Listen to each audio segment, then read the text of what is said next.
Hola, ¿qué tal estás, tal, Rebeca? Ramiro? Qué ¿Cómo estás? alegría estar. Sí, muy contenta de ¿Qué estar tal aquí de nuevo estás? ¿Qué tal? contigo. Y bueno, muchas gracias por Nada, recibirme de es un nuevo, placer, un con placer. muchas Bueno, ¿qué ganas tal de... va todo? Pues bien, muy bien. Las clases, los viajes a Las clases India, muy a bien. Bueno, Oriente, te vas sí, a Sri Lanka me voy a después. Sri Lanka también, sí. Todo Tú ya sabes que fabuloso, ¿eh? yo, aunque tengo claro que mi camino es el Sí, yoga, pero los primeros años estuve también metida en el budismo exacto. y también me aportó mucho. Claro, el budismo. Es que a veces se olvida Sí, uno de que los dos más grandes yogis de la historia fueron Buda y Mahavira, los sí, fundadores del budismo y del jainismo. Así que sí, el budismo además es el que más ha custodiado los textos, sí, las enseñanzas, sí, el que sí, menos se ha desviado sí. de el mensaje original.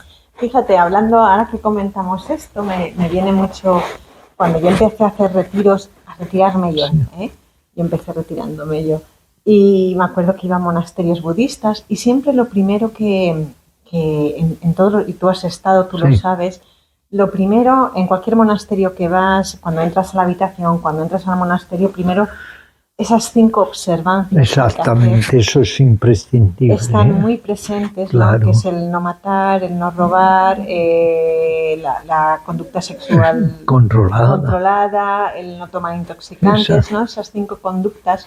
Y cuando yo empecé con el yoga, me llamaba mucho la atención, porque tenemos los llamas sí, y niyamas, ¿no? exacto.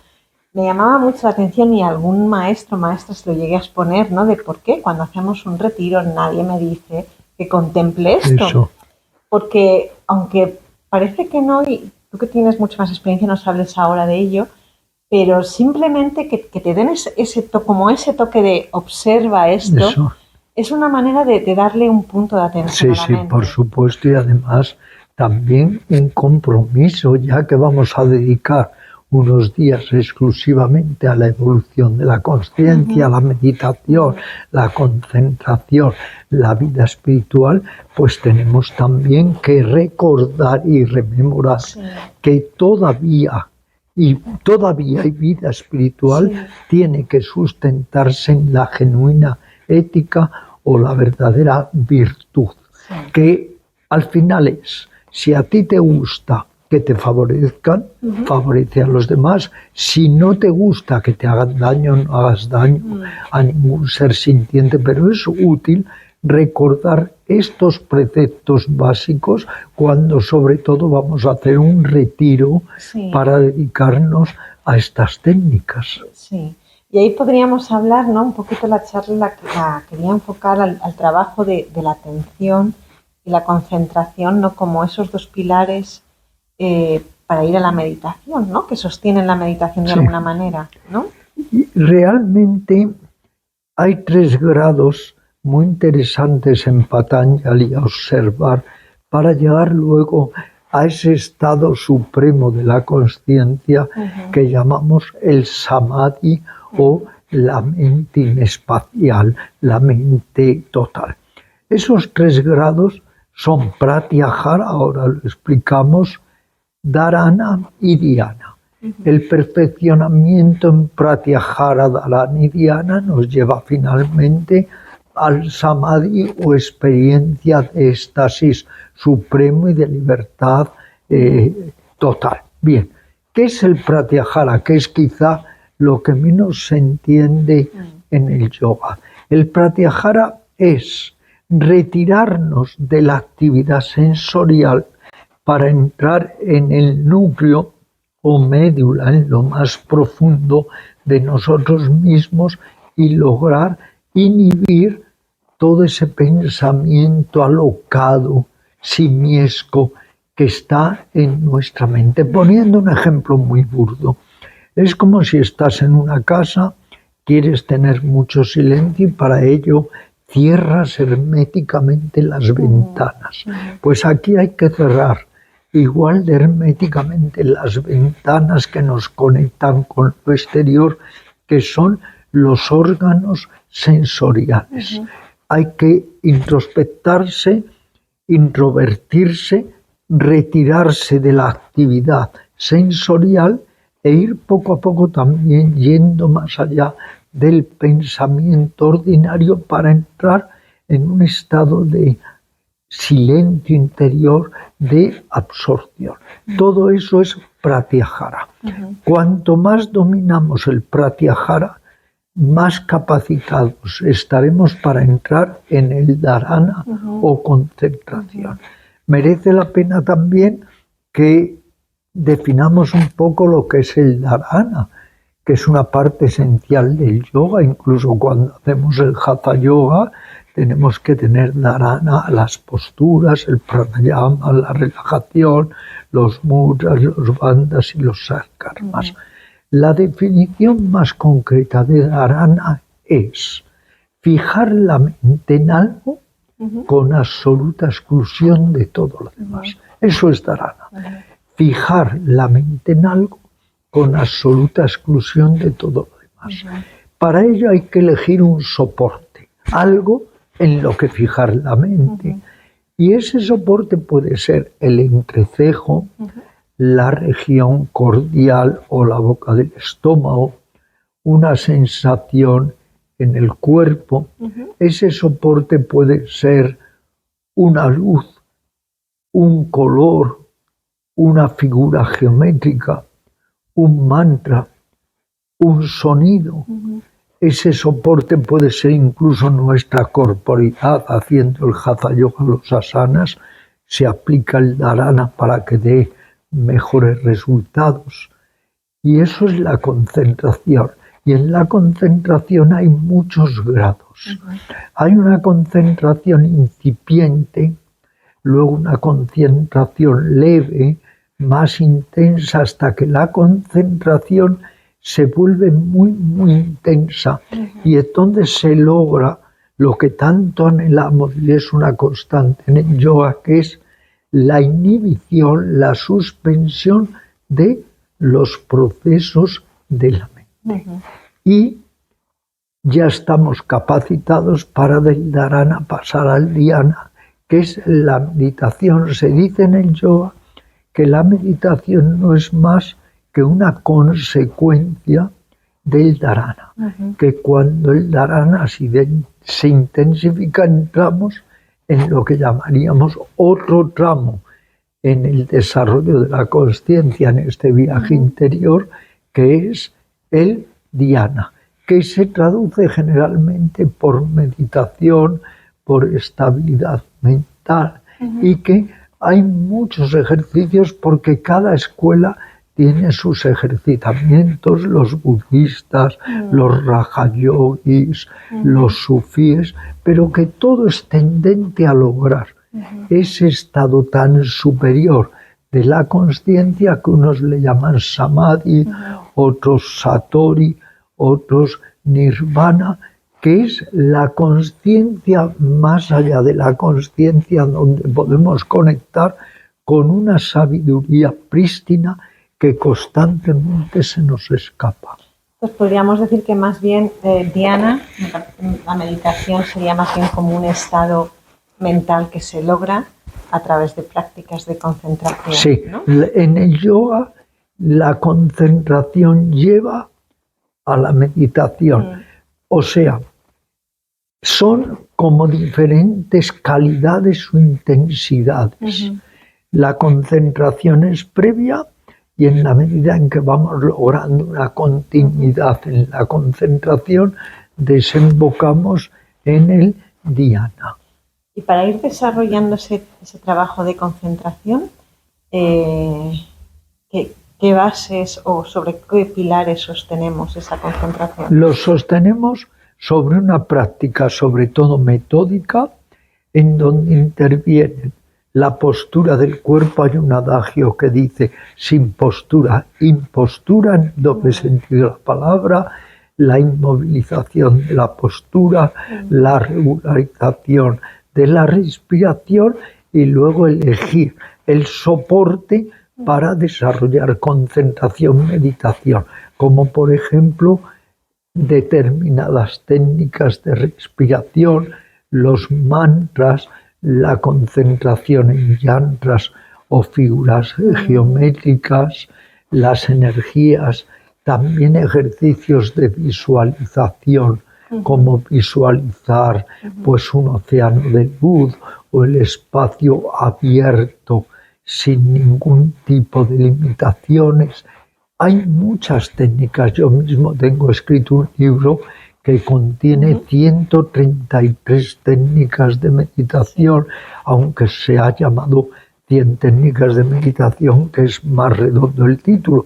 ¿Qué quiere ello decir? Que cada maestro, las diferentes escuelas, las distintas enseñanzas han insistido más o menos en diversas técnicas de meditación. Y luego una meditación muy importante en el yoga es la meditación del silencio, de abstracción.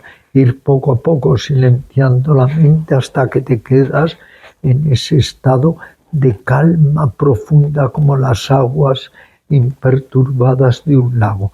Las personas que creen en un principio de orden superior, sea Ishvara, Shiva, Dios, como fuere un alma suprema, también pueden servirse de esa concentración en ese ser superior para ir logrando estados de conciencia, de autorrevelación, de conocimiento superior o de sabiduría reveladora.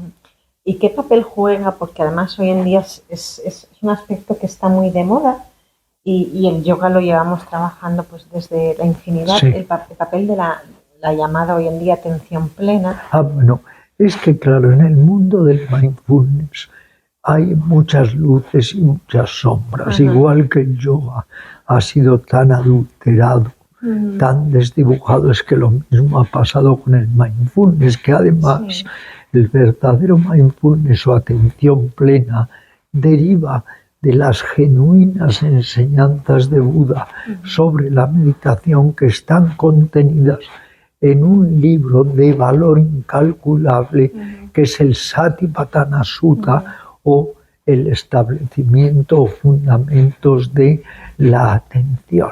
Pero lamentablemente el mindfulness también se ha comercializado en exceso, se ha prostituido, hay que decirlo claramente, y solo algunos profesores o maestros de mindfulness son realmente fieles a la enseñanza y reconocen los orígenes del mindfulness, que es toda la sabiduría de la India, porque claro, el mismo Buda aprendió todo el dominio de la mente de dos grandes maestros de yoga. Entonces, el problema de toda enseñanza es que cuando se aleja demasiado de sus fuentes, corre este riesgo de quedar totalmente falseada. Eso pasa mucho con el mindfulness. Pero la atención sí juega un papel fundamental en el yoga. ¿Qué es estar atento? Es estar consciente, es darse cuenta, es estar alerta, es conectar, es estar vivo. Por ejemplo, en la realización de las posturas, cultivar la concentración, la atención plena sería no hacer la postura mecánica o maquinalmente, sino estando muy atento a la postura, a lo que representa, a la temperatura del cuerpo, a la introspección, a cómo se estira la piel, a las presiones, a los masajes. Es decir, aplicar la atención, el dharana en ese momento, al cuerpo. O en la meditación, que es mindfulness, que es la atención plena, estar atento a la postura, estar atento a la respiración, estar atento a todo lo que discurre por la mente, estar atento a todo aquello que surge en esta entidad que somos cuerpo, mente, emociones. Tú tienes un libro que he leído recientemente que habla precisamente del trabajo de la atención y hablas de 3 tipos de atención, ¿no? La atención consciente, la atención pura y la de vida. Cierto. ¿No? Esto es muy importante porque luego está la atención instintiva o mecánica o maquinal, que es que, claro, cuando algo te exige estar atento porque algo te pone en peligro o porque algo te apasiona, lo difícil sería no estar atento. Pero, ¿qué es la atención consciente o la atención vigilante o alerta? Es la atención que nosotros de una manera deliberada, con esfuerzo, provocamos en un momento dado. Voy ahora a estar atento a este ejercicio de concentración, voy a estar atento a la persona con la que estoy hablando, voy a estar atento a los mecanismos de mi cuerpo, voy a estar atento al chapoteo de la lluvia si está lloviendo, al crepitar del fuego, voy a estar atento a lo que es. La atención siempre funciona aquí y ahora. No puedes decir voy a estar atento a lo que fue, no podrás decir voy a estar atento al recuerdo de lo que fue, no puedes decir voy a estar atento a lo que es, no, voy a estar atento a lo que imagino que puede ser. La atención funciona aquí y ahora y le llamamos atención consciente a la que es deliberada. Por otro lado, la atención pura. La atención pura es la que está libre de juicios, de prejuicios, de condicionamientos. Se limita a atender, se limita a captar, sin ideas, sin concepciones, sin imágenes, sin estar a favor ni en contra. Solamente captar, captar, captar. Y la atención debida es aquella que hay dos maneras de verlo. Aquella que enfocamos sobre lo que es constructivo y lo que nos ayuda para limpiar nuestra mente, y otra atención debida es poner la atención en lo que debe ser en cada momento. Si estás conduciendo, estate atenta a que conduces. Si estás nadando, a que nadas. Si estás preparando un plato de comida, el plato de comida. Eliges a qué estar atento, y hay que estar atento a lo debido, no ponernos a estar atento a lo que en ese momento es inoportuno o inconveniente. Y el yoga y la meditación budista nos enseñan a cultivar y practicar estos tres tipos de atención. La atención consciente, la atención totalmente desprejuiciada o pura, y la atención de vida. Y esa atención al mismo tiempo, ¿no? Debería de sostenerse bajo esos yamas y niyamas que, por ejemplo, el yoga nos habla. Ese es otro problema del mindfulness, que ahí nadie habla de la virtud. Oye, también puede estar y está muy atento un ladrón, un asesino, un terrorista, un verdugo, pero esa atención es negativa en lugar de positiva, es dañina, es perversa. La atención tiene que basarse en la virtud. Ya decía Buda que hay que llevar a cabo los tres entrenamientos o tres disciplinas. La atención o puesta en práctica de la virtud, de la ética genuina, la atención que nos da la meditación, la concentración, y la atención en el intento de desarrollar un entendimiento más elevado o sabiduría. Triple disciplina: la ética, la mental y la de sabiduría.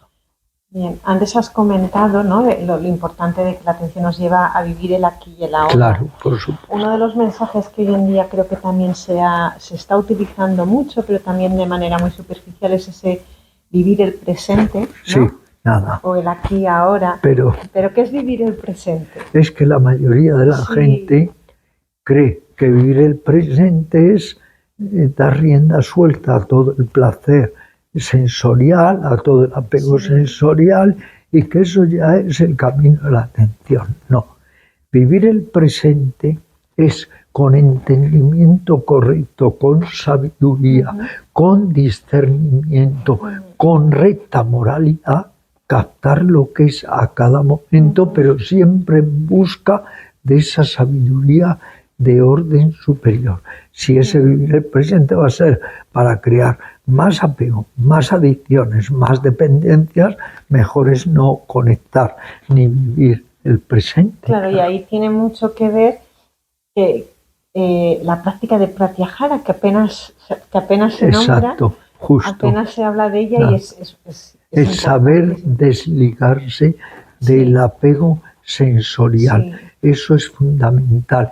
Vive lo que es. Y también vivir el presente es vivir ese presente construyendo un futuro espiritual, poniendo en práctica nuestros ideales yógicos. Sí. Y por otro lado, tengo ya en un pequeño vídeo puesto en internet que es: sin insight, mindfulness es nada. El cultivo de la atención es para algo, no es por cultivarla. El cultivo de la atención es para llegar a lo que se llama visión clara, visión penetrativa, lo que Buda decía, Vipassana y Patanjali, la visión pura. Eso es para lo que estamos atentos, no por estar atentos. Nadie se libera por estar atento, simplemente ese es el engaño del mindfulness, que con estar atentos ya está. No, estar atentos apoyados en sila o virtud, estar atentos tratando de desarrollar un nivel superior de consciencia, estar atentos para lograr esa sabiduría que es la que libera la mente de su ignorancia original, que es la causante de tanto sufrimiento. Claro, porque además asociamos estar presente con estados placenteros, pero también podemos estar presentes cuando estamos en estados... Es que el verdadero mindfulness es estar aquí y ahora con máxima ecuanimidad, equilibrio, desapasionamiento, paciencia, tanto a lo grato como a lo ingrato, al amigo y al enemigo, al triunfo y la derrota, al éxito y al fracaso, al halago y el insulto. Esa es la verdadera atención. La verdadera atención no es decir, esto me gusta y esto estoy atento y esto no.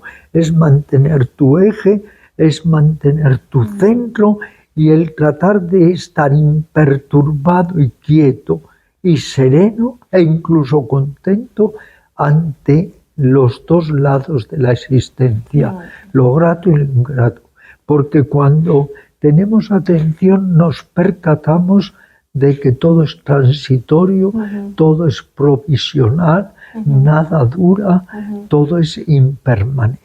Y entonces cambian por completo nuestras actitudes mentales y surge el verdadero desapego. Y del desapego surge el verdadero amor o la compasión. Claro, y con todo esto podríamos hablar, ¿no?, con ese trabajo de la atención plena, con Pratyahara y Dharana, que nos va llevando a la meditación.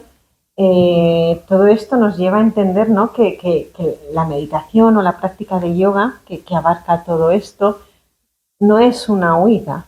No, claro, nadie medita si tiene un poco de entendimiento para huir. La meditación es encuentro, la meditación es descubrir lo más íntimo de ti, la meditación es ir más allá de tus ropajes, la meditación es desenmascararte, aunque muchas veces lo que ves al principio es tan doloroso, autoengaños, mezquindad, todo tipo de mentiras, claro, es que todo eso hay que verlo para sanarse.